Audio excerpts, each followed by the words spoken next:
대학교를 졸업하고 첫 직장에 취직한 지 얼마 되지 않았을 때의 일이야. 회사는 서울 변두리의 한 낡은 건물 3층에 위치하고 있었다. 건물은 오래되어 창문 틀에는 녹이 슬어 있었고 복도에는 곳곳에 자잘한 균열이 보였다. 하지만 나는 그것들을 대수롭게 여기지 않았다. 첫 직장이라는 설렘이 그런 사소한 불편함을 넘어서게 했기 때문이다. 하루하루 회사 생활에 적응해 나가던 중 이상한 일이 시작되었다. 항상 밤 늦게까지 야근을 하던 나는 회사의 마지막 불을 끄고 퇴근하곤 했다. 그런데 어느 날 혼자 사무실에서 일을 하던 중 누군가 나를 지켜보고 있다는 느낌을 받기 시작했다. 필시 기분 탓일 거라고 스스로를 안심시키려 했으나 그런 느낌은 점점 더 강해져 갔다. 한 번은 마감을 앞두고 늦게까지 일을 하다가 잠시 화장실에 갔다가 돌아왔는데 내 책상 위에 놓여있던 커피잔의 위치가 미묘하게 달라져 있었다. 처음에는 그냥 내가 착각한 것이라 생각하고 넘어갔지만 비슷한 일이 몇 번이나 반복되자 점차 두려움이 엄습해왔다. 결국 이상한 기운을 떨쳐버릴 수 없어 선배에게 조심스럽게 이야기를 꺼내보았다. 그러자 선배는 무언가를 알고 있다는 듯 의미심장한 표정을 지었다. 그는 조용히 내 옆으로 다가와 이 건물에는 예전부터 내려오는 괴담이 있다고 말을 꺼냈다. 지금으로부터 약 20년 전 이 건물에서는 끔찍한 사건이 있었다고 한다. 당시 2층에 위치한 한 법률사무소에서 일하던 여직원이 의문의 사고로 목숨을 잃었는데 사건의 내막이 석연치 않게 묻혀버린 채 종결되었다고 했다. 그리고 그녀의 영혼이 이 건물 안을 떠돌고 있다는 소문이 돌았다. 선배의 이야기를 들은 후로는 매일 밤 퇴근길이 더 두려워졌다.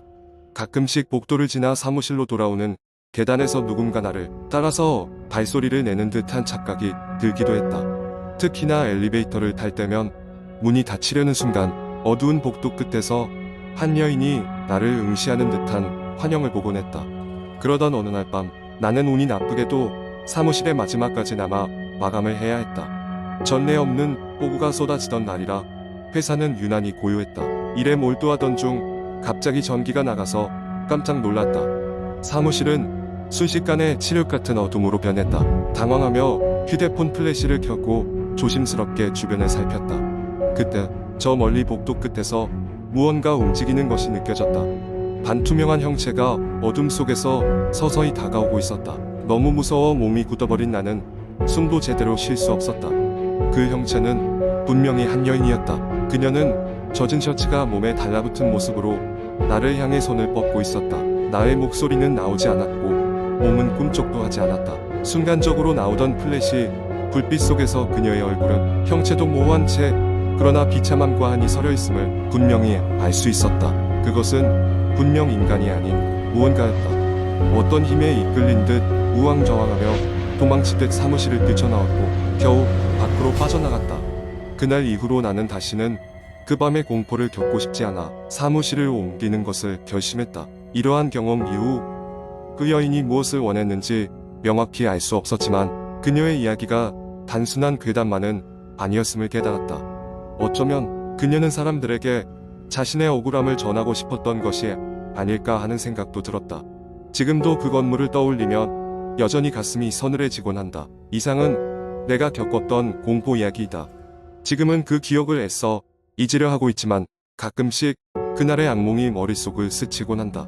그래서 밤마다 어딘가에서 그녀가 나를 보고 있을 것만 같은 기분이 든다. 두 번째 이야기여 두운 밤 비가 부슬부슬 내리는 어느 날이었다.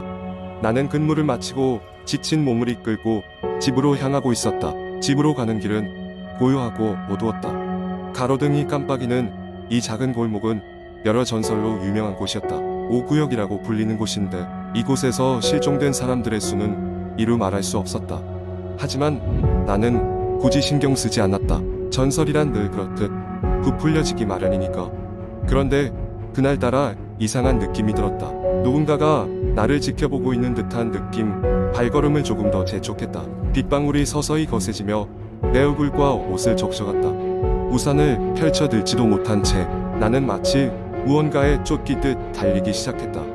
벗어날 수 없는 미로와 같은 이 골목은 어디로 가야 할지 모르게 만들었다. 그러던 중 갑자기 몇 미터 앞에서 이상한 소리가 들려왔다. 그것은 마치 무언가를 끌고 가는 소리였다. 마음속 깊은 곳에서 경보가 울렸지만 호기심이 더 강했다. 조심스럽게 걸음을 옮기며 그 소리의 원천을 향해 다가갔다. 그러자 내가 본 것은 소름 끼치는 장면이었다. 희미한 가로등 불빛 아래 기괴하게 생긴 인형들이 바닥에 널브러져 있었다. 인형들은 사람이 만든 것이 아닌 마치 무언가가 인간을 흉내내어 만든 듯한 모습이었다. 그 인형들의 사이로 무언가가 움직이고 있었다. 그것은 검고 날카로운 손톱을 가진 그림자였고 나를 향해 고개를 돌렸다. 순간 내 심장은 멈출 것 같았다. 그곳에 있는 그림자는 재빨리 나를 향해 달려왔다. 나는 혼란스러운 와중에도 재빨리 방향을 틀어 다시 달리기 시작했다. 뒤를 돌아볼 여유조차 없이 오로지 앞을 향해 뛰었다. 그러다 마침내 도착한 작은 빌라. 나는 있는 힘껏 문을 두드렸다. 누구 없어요. 제발 문 좀 열어주세요. 그러나 아무도 응답하지 않았다. 순간 누군가가 내 어깨를 툭툭 건드리는 느낌이 들었다. 소름 끼치는 감각에 고개를 돌리니 그 그림자가 바로 내 뒤에 있었다. 그것은 형체 없는 검정 연기로 이루어진 무언가였고 눈이 마주쳤을 때 나는 모든 희망을 잃었다고 생각했다. 그때였다. 빌라의 문이 끼익 소리를 내며 열렸다. 나는 본능적으로 그 안으로 뛰어들었다. 문을 닫으려는 찰나 이상한 힘이 문을 다시 열려고 당겼다. 간발의 차로 나는 문을 닫았고 즉시 안에서 문을 잠갔다. 숨을 헐떡이며 안을 둘러보니 오래되고 낡은 빌라의 내부는 폐허나 다름없었다. 그러나 믿을 수 없는 일이 벌어졌다. 위로부터 누군가의 발소리가 들려오기 시작한 것이다. 고개를 들어 천장을 쳐다보았지만 그곳엔 아무것도 보이지 않았다. 발소리는 점점 내 쪽으로 다가오고 있었다. 시간이 지날수록 심장 박동이 빨라졌다. 모든 것은 고요했지만 나를 향한 발소리는 더욱 뚜렷해졌다. 나는 공포에 질려 어느 방으로 뛰어들어갔다. 방 안에는 오래된 거울 하나가 서 있었다. 문을 잠그고 거울 앞에 앉아 숨을 골랐다. 그때 거울 속에서 무언가 움직이고 있다는 것을 알아차렸다. 자세히 들여다보니 거울 속에 나는 웃고 있었다. 그러나 나는 웃지 않고 있었다. 거울 속 내 모습은 나와는 다른 생명을 가진 무언가로 비춰졌다. 공포가 나를 집어삼키려 할 때 생각지도 못한 일이 벌어졌다. 빌라 전체가 갑자기 정전이 된 것이다. 깜짝 놀란 나는 칠흑같이 어두운 방 안에서 꼼짝도 할 수 없었다. 심지어 내 앞에 거울조차 보이지 않았다. 하지만 그 어둠 속에서 나를 비추던 거울 속 미소가 다시 떠올랐다. 어둠 속에서 한 스텝 뒤로 물러설 때 나의 발밑에 무엇인가가 느껴졌다. 그것은 종이에 적힌 글자들이었고 흐릿한 달빛을 바라보며 나는 그 내용을 읽을 수 있었다. 당신은 이제 이 빌라의 주인이 되었소. 여기서 나가고 싶다면 모든 비밀을 풀어야만 하오. 문득 그러한 종이를 손에 쥔 채로 빌라의 모든 방을 뒤지기 시작했다. 방금의 경험이 나에게 준 교훈은 명확했다. 이곳에서 살아남기 위해선 반드시 이곳의 진실을 알아내는 것이었다. 그러자 그림자는 다시 다가오기 시작했다. 이제는 내게 시간이 많지 않다는 것을 알 수 있었다. 그렇게 나는 알 수 없는 공포와 싸움을 시작했다. 세 번째 이야기 몇 해 전, 내가 살던 아파트 단지에서 이상한 사건이 발생하기 시작했다. 서울 외곽에 위치한 한적하고 조용한 아파트였다. 여름밤이면 아이들은 단지 내 놀이터에서 늦도록 놀았고 어르신들은 산책을 즐기며 담소를 나누곤 했다. 하지만 그 평화롭던 단지가 한 사건을 계기로 공포와 의심의 소용돌이에 빠지게 되었다. 그해 여름, 본격적인 무더위가 시작될 무렵이었다. 단지 내에서 밤마다 괴이한 소음이 들린다는 소문이 돌기 시작했다. 새벽 1시가 넘어가면 어디선가 울부짖는 듯한 조금은 소름 끼치는 소리가 들린다는 것이다. 처음엔 몇몇 주민들만 이 소리에 대해 이야기했지만 날이 갈수록 점점 더 많은 사람들이 이 소리를 들었다고 했다. 처음엔 기후변화로 인한 이상 현상일 거라고 다들 대수롭지 않게 여겼지만 시간이 지날수록 소리는 더 빈번해졌고 그 강도도 점점 강렬해졌다. 아이들은 겁에 질려 밤이면 잠을 설치기 일쑤였고 어른들도 불안감을 감출 수 없었다. 어느 날 용기 있는 몇몇 주민들이 자정이 넘은 시간에 소리가 나는 방향을 따라가 보기로 했다. 그들은 스마트폰에 손전등을 켜고 소리가 나는 쪽으로 발걸음을 옮겼다. 소리는 단지 내 한 구석의 오래된 관리실 방향에서 들려왔다. 관리실은 폐쇄된 지 수년이 지나 아무도 드나들지 않는 곳이었다. 그곳에 도착했을 때 소리는 갑자기 멈췄다. 그들은 서로의 얼굴을 한참 쳐다보며 당혹스러워했다. 그런데 그때 관리실 창문 너머로 무언가 움직이는 검은 그림자가 보였다. 순간 모든 사람들이 공포에 사로잡혀 발걸음을 후퇴했다. 그중 한 명이 용기를 내어 창문으로 다가갔고 그곳에서 이상한 흔적을 발견했다.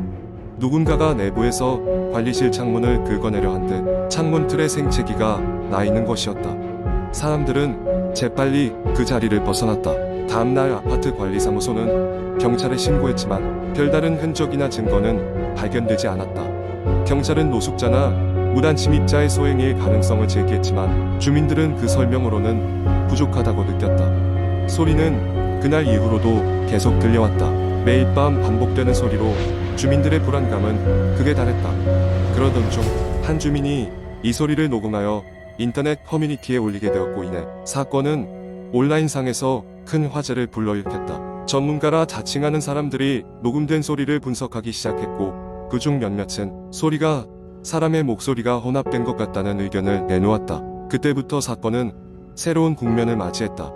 아파트의 오래된 관리실은 사실 예전에는 작은 경비실 겸 휴게소로 사용된 곳이었다. 하지만 수년 전 그곳에서 경비원이 스스로 목숨을 끊었다는 이야기가 전해지기 시작했다. 그는 단지 내 한 주민과 깊은 갈등이 있었고 그로 인해 극심한 스트레스에 시달렸다 했다. 그 후로도 소문은 꼬리에 꼬리를 물고 이어졌다.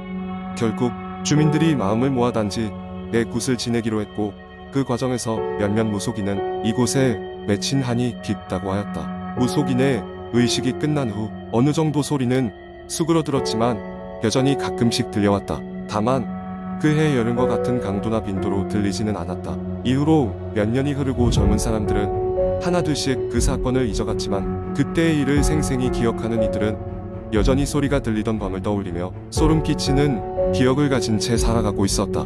그것이 정말로 원혼의 저주였는지 아니면 단순한 해프닝이었는지는 여전히 미스터리로 남아있다.